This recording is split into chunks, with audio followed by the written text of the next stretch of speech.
जय गुरु जी। शुक्राना गुरु जी। आप सभी साथ संगत जी को जय गुरु जी। गुरु जी आप सभी पर मेहर बनाए रखें। सर्वदा भला सर्वदा भला। संगत जी मैं आशा करती हूँ कि आप सभी स्वस्थ और मस्त होंगे। संगत जी हम शुरू से मैंने भी कई बार सुना है कि प्रारब्ध होता है, मनुष्य का प्रारब्ध होता है और जो हमारा प्रारब्ध होता है उसी पर हमारा भविष्य निर्धारित होता है। और ऐसा भी कहते हैं कि जो हमारे प्रारब्ध के कर्मा हैं अच्छे भी हो सकते हैं, बुरे भी हो सकते हैं। और जब जो बुरे कर्माज होते हैं, जितना हम पूजा पाठ करते हैं, अच्छे लोगों का सानिध्य प्राप्त करते हैं, तो वो हमारे जो बैड कर्माज होते हैं, बुरे कर्माज जो होते हैं, वो धीरे धीरे करके पूजा पाठ करने से, अच्छे लोगों की सदगति में बैठने से, अच्छे लोगों से बातें करने से, उनके विचार धारण करने से, जस्ट लाइक जैसे हम गुरु जी से जुड़े हुए लोग हैं तो गुरु जी भी कहा करते थे निंदा, चुगली और चीनी, 3 चीज़ें कम कर देनी चाहिए लाइफ में। निंदा और चुगली के लिए तो बंद ही कर दिया था, चावल भी बंद कर दिया था बहुत सब लोगों का। निंदा और चुगली के लिए तो ऑलमोस्ट गुरु जी बहुत नाराज़ होते थे, मना करते थे। कभी भी 2 व्यक्ति बैठे हैं तो क्या होता है, जेन्युइन सी बात है संगत जी, हम लोग चुगली पर उतर जाते हैं। चुगली भी ना भी करें तो कहीं ना कहीं हम दूसरे से कंपेयर करने लग जाते हैं कि उसने ऐसे कपड़े पहने हैं, उसका हेयर स्टाइल ऐसा है, उसका फेस ऐसा है, बहुत सारी चीज़ें होती हैं संगत जी। तो हम ना एक दूसरे से कंपैरिजन करने लग जाते हैं, वो चीज़ गलत है। और मैंने तो खैर सत्संग में सुना है इतना, और आप लोगों ने भी सत्संग में ही सुना होगा कि जब ओल्ड जो आंटी हैं या अंकल जी हैं, जो गुरु जी के टाइम की संगत है, वो गुरु जी से जुड़ी हुई बहुत सारी बातें बताते हैं। और स्पेशली उनसे मैंने एक चीज़ सत्संग में ज़रूर सुनी कि गुरुजी कभी भी एक संगत से दूसरी संगत को बात नहीं करने देते थे। गुरुजी कहते थे मुझसे डायरेक्ट कनेक्शन बनाओ, तुम्हारा उस आंटी से या अंकल से कनेक्शन बनाना ठीक नहीं है। मुझसे बनाना है तो मुझसे डायरेक्ट कनेक्शन बनाओ, क्योंकि जवाब मैं दूंगा, वो नहीं देंगे। हालांकि हम लोग अपनी नादान बुद्धि से बहुत सारी चीज़ों को नहीं समझने की कोशिश करते हैं, हम नहीं समझ पाते गुरुजी कब ड्रीम दर्शन में क्या बोलते हैं, हमें किसी संगत के थ्रू कैसे बुलवा देते हैं, हमें नहीं समझ में आता। उनके ड्रीम दर्शन तक हमें समझ नहीं आते क्योंकि हम लोग मूर्ख हैं और वो चीज़ें हम समझ नहीं पाते। तो उसी पर आधारित एक मेरे पास मैंने ये थोड़ी सी हल्की एक स्टोरी है, शॉर्ट स्टोरी, कि मनुष्य का प्रारब्ध क्या होता है, तो बस उसी को मैं बताने की कोशिश करूँगी। एक आदमी ने नारद जी से पूछा मेरे भाग्य में कितना धन है। हमें क्यूरियोसिटी होती है पूछने की, तो ऐसे ही किसी व्यक्ति ने नारद जी से पूछा कि मेरे भाग्य में कितना धन है। अब नारद मुनि ने कहा भगवान विष्णु से पूछकर कल बताता हूँ।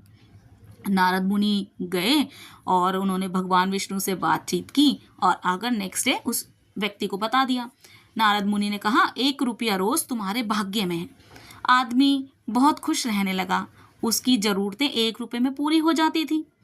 एक दिन उसके एक यहाँ कोई मित्र आया, उसने उसकी सादगी देखी, उसका बिल्कुल सादा जीवन, और उस 1 रुपये में ही वो सारी चीज़ें वो प्राप्त कर रहा था और उसमें खुश था। उसकी दैनिक चीज़ें जो उसकी दैनिक चर्या की जो चीज़ें हैं वो सारी उसमें फुलफिल हो रही थी, तो वो बड़ा खुश रहता था। उसकी खुश देख कर कि 1 रुपये में इतना सेटिस्फाइड है, क्यों ना मैं अपनी बहन की शादी इस व्यक्ति से कर दूं।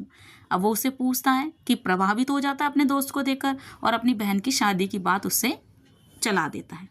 अब जो आदमी होता है वो सोचता है, कहता है कि भाई मैं तो रोज़ 1 रुपया कमाता हूँ और इसी को ध्यान में रखकर मैं अपना गुजारा चलाता हूँ। क्या तुम्हारी बहन 1 रुपये में गुजारा कर लेगी? तो अगर उसको ये पहले आप उससे पूछो, अगर वो 1 रुपये में मेरे साथ गुजारा कर लेगी, मेरे साथ जीवन यापन कर लेगी, तो मैं शादी के लिए तैयार हूँ। पहले ये बात लेकिन तुम्हें अपनी बहन से पूछनी पड़ेगी।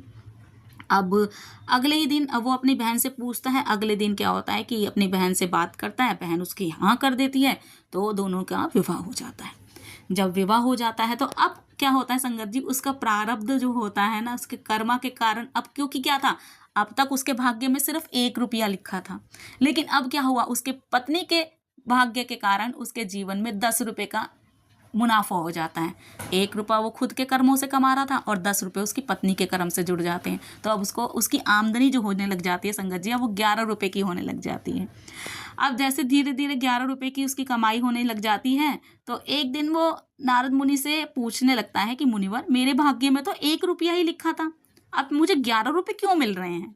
तो नारद मुनि उनको उसको समझाते हैं कि मैंने बोला ना आपको, हम लोगों के पास इतनी बुद्धि नहीं है, हम समझ नहीं पाते। अब नारद मुनि उनको समझाते हैं कि जब तुम्हारा रिश्ता उस लड़की के साथ जुड़ा, सगाई हुई, सारी बात हुई, तुम्हारे साथ वह विवाह करके आ गई, तो उसके भाग्य से तुम्हें 10 रुपये और प्राप्त होने लगे। मतलब उसकी पत्नी के प्रारब्ध कर्म बहुत अच्छे थे, जिसके कारण एकदम से उसकी उन्नति हो गई, 11 रुपये की कमाई होने लगी। अब नारद जी ने बोला, अब क्या हुआ संगत जी, थोड़े से दिन बाद उसकी जो पत्नी होती है ना, वो गर्भवती होती है, प्रेग्नेंट हो जाती है। अब उस आदमी की जो कमाई होती है ना संगत जी, वो 31 रुपये बढ़ जाती है, 31 रुपये हो जाती है। अब फिर वो कहता है नारद मुनि के पास फिर जाता है, उसको समझ नहीं आता कि क्या हो रहा है। हालांकि पहले भी नारद मुनि ने समझाया था, लेकिन कहते हैं ना हमारी जो बुद्धि है ना वो भ्रमित हो जाती है। अब वो फिर दोबारा नारद मुनि से पूछता है कि नारद मुनि से पूछते हैं कि मुनिवर, मेरी और मेरी पत्नी के भाग्य के कारण मुझे 11 रुपये प्राप्त हो रहे थे, अब मुझे एकदम से 31 रुपये कैसे मिलने लग गए? क्या मैंने कोई अपराध कर दिया? क्या मेरे से कोई गलती हो गई जो मेरी आमदनी इतनी बढ़ गई? तब नारद मुनि कहते हैं, ये तेरे बच्चे का भाग्य है, तेरे बच्चे के भाग्य में 20 रुपये, उसकी वजह से तुझे 20 रुपये मिल रहे हैं, जो तेरी आमदनी एकदम से बढ़ गई। कहाँ वो 1 रुपया दिन में कमाता था, अब पत्नी आई तो 10 रुपये बढ़ गए, 11 रुपये हो गए उसके भाग्य में। बच्चे ने जैसे उसकी पत्नी ने प्रेग्नेंट हुई, गर्भवती हुई, तो 20 रुपये उस बच्चे का भाग्य का जुड़ गया। टोटल उसके पास 31 रुपये की कमाई होने लगी। अब कहते हैं ना कि हर संगत जी क्या होता है कि हर मनुष्य होता है ना, वो अपना भाग्य खुद लिखवा कर लाता है। परमात्मा पहले से लिखते हैं, जिसके भाग्य में घर, दौलत, धन होता है वो उससे हमेशा प्राप्त होगा। ये हम कहते हैं ना संगत जी, हमने क्या प्राप्त किया। कई बार हम गुरुजी से भी गुस्सा हो जाते हैं, इसलिए गुरुजी हमेशा ये कहा करते थे कि मुझसे मांगो मत, मुझे मानो तुम, मुझसे मांगो मत। मांगने से हम काम खराब कर देते हैं। अगर वो व्यक्ति लालच करता, या वो जो स्त्री थी जो उसकी पत्नी बनकर आई, वो लालच करती कि मेरा पति तो 1 रुपये कमाता है, मैं इसके साथ जीवन यापन नहीं कर सकती, क्योंकि हमारी डिज़ायर्स बहुत ज़्यादा बढ़ी हुई हैं और हम उस चीज़ों को लेकर सीमित नहीं हैं।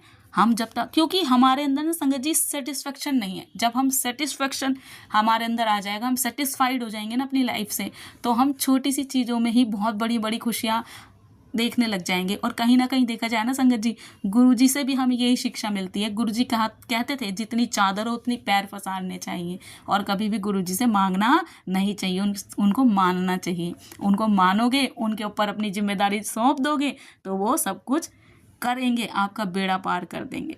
तो संगत जी यही था आज का ये, कि किस तरीके से किसी के भाग्य का निर्धारण होता है, और जो भाग्य में उसके लिखा होता है ना किसी के मनुष्य के, वो आगे प्राप्त करता रहता है। लेकिन क्या करता है मनुष्य ना, खुद पर अहंकार करने लग जाता है कि मेरा।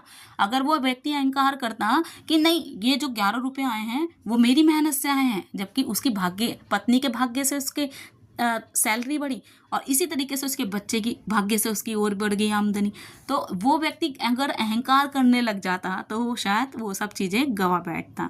इसलिए तो कहा जाता है कि जो भी हो रहा है ना, उस पर परमात्मा के ऊपर छोड़ देना चाहिए। आपका जो भाग्य में वो आपको प्राप्त होगा। इसलिए बीवी के आने से और बच्चों के आने से आपका भाग्य बदल जाता है संगत जी।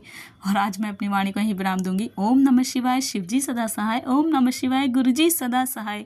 जय जय गुरु जी। और आप अगर मेरी बात से सहमत हैं तो प्लीज़ कमेंट में ज़रूर अपने कमेंट्स लिखिएगा, अपने व्यूज़ लिखिएगा, ताकि पता चले कि कई बार मैं गलत भी हो सकती हूँ।